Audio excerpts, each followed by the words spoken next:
Top-down adventure games are known for their freedom to explore at your own pace. They don't have timers like some early platform games are also known for. But what if they did? Let's talk about Minit, an indie adventure game with a lot of character and a weapon with a deadly lesson.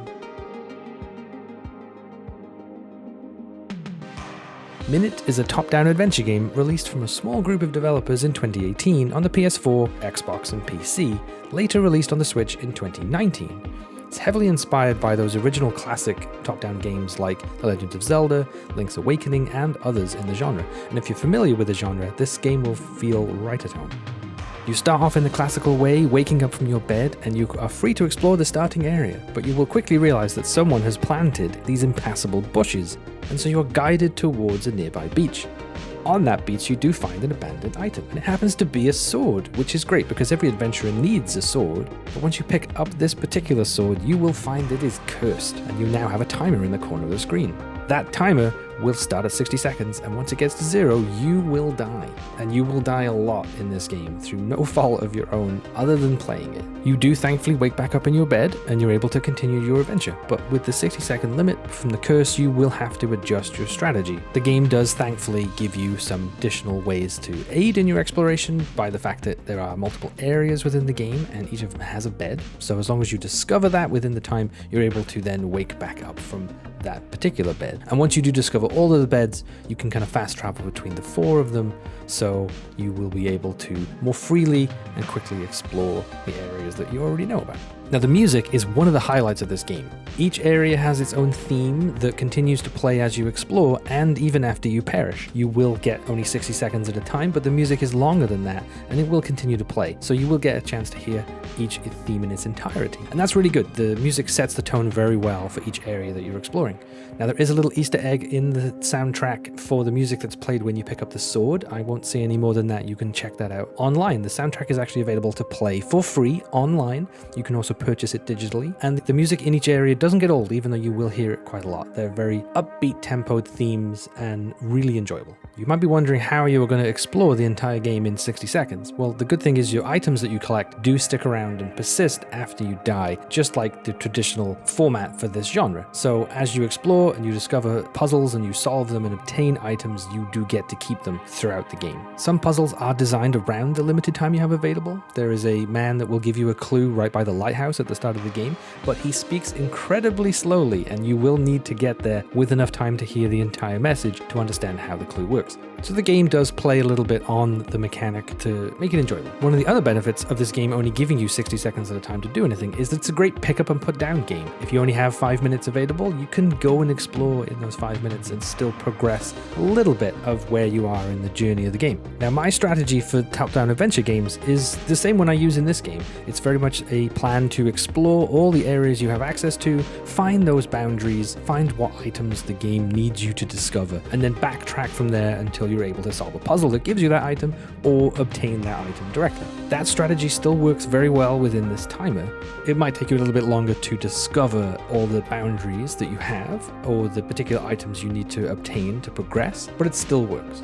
There are also some game mechanics like the multiple bed locations that do help offset some of the challenge around only having 60 seconds or a limited amount of time to explore, so that you are still able to get to each location and then kind of resume searches from those beds once you find those locations and unlock them. The game does have a boss fight, and it does take longer than 1 minute, so it's a very good challenge. I did enjoy how they managed to make that work with the limited time window. I won't say any more than that to not spoil it, but there is a boss fight at the end of this game. Overall, the timer does aid in hiding the game's small map size. Compared to something else like Link's Awakening or the original Legend of Zelda, this game was only built by 4 developers, and so there is a limited amount of space that you can explore. And the timer does aid the developers in masquerading where that boundary is. Based on reviews online, the average completion time is about 2 to 4 hours, longer if you do collect all the coins and hearts available in the game. As I mentioned, my strategy is to kind of explore and find those boundaries and then backtrack, and so for me, my first playthrough took about 8 to 10 hours. I definitely wanted to explore all the different possibilities, and there's a lot of side quest items that you can go after that do involve exploring areas you don't have to complete for the story. I have seen people comment that they can speedrun this game in about an hour if you just focus on the core items needed to get through the story. There is a new Game Plus mode available for those who want to come back for their extended or second playthrough. The game now restricts you to only 40 seconds available per curse. You only have one heart available, so damage taking is going to be tricky. Your sword actually does less damage per strike, so you will have to be more effective in those battles. And some items have moved location, so you're encouraged to re-explore the areas you might already know about to figure out where those items have shifted to. So what would I score this game?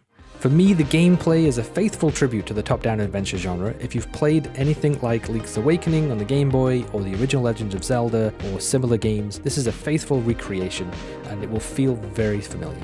For me, the music is definitely a highlight. The tracks do a really good job of setting the tone, and they are enjoyable to listen to even if you do hear them on repeat for quite a while as you maybe explore one area. Side quests for coins will take you everywhere in this game. There is a lot of the map that you don't need to interact with when you're just going down the main path, but if you're trying to find all the coins that are collectible, all the jukebox records, all the octopus tentacles that is also a side quest, then there's tons to find out in this game, and I had a lot of fun with it. So for me, Minit is a solid B on the S tier rank. It would probably be a B+ if it was maybe 1 or 2 hours longer, but understanding that, you know, a team of 4 developers made this game, it is still a great package overall, and I would definitely give it a B. Now, its regular price is $9.99 on most platforms. It has been a PS Plus game in the past, so it was free at one point. I would encourage anyone with PS Plus to check their library. You may already have this game available to you, and would encourage you to play it. Even with 2 to 4 hours being the average time to complete through, I would still buy it at $10. For me, I definitely got at least 8 hours out of my first playthrough, so I would happily pay $10 for that. But it is regularly on sale, so if you have concerns about the length of the game and you would still like to play it, it's regularly on sale. Keep an eye out for it, wishlist it somewhere. You should be able to get it at a more acceptable price. Let me know in the comments below if you've played this game already. What did you think about it? Did you manage to do multiple playthroughs or try out New Game Plus? I would love to hear more about other people's experience with this gem and if you've found it already. So if you've made it this far, thanks for checking out the review. As you can tell, I have a soft spot for Minit, and I really enjoyed my 2 playthroughs so far. I still haven't managed to 100% this game, so I will definitely be back for a 3rd playthrough.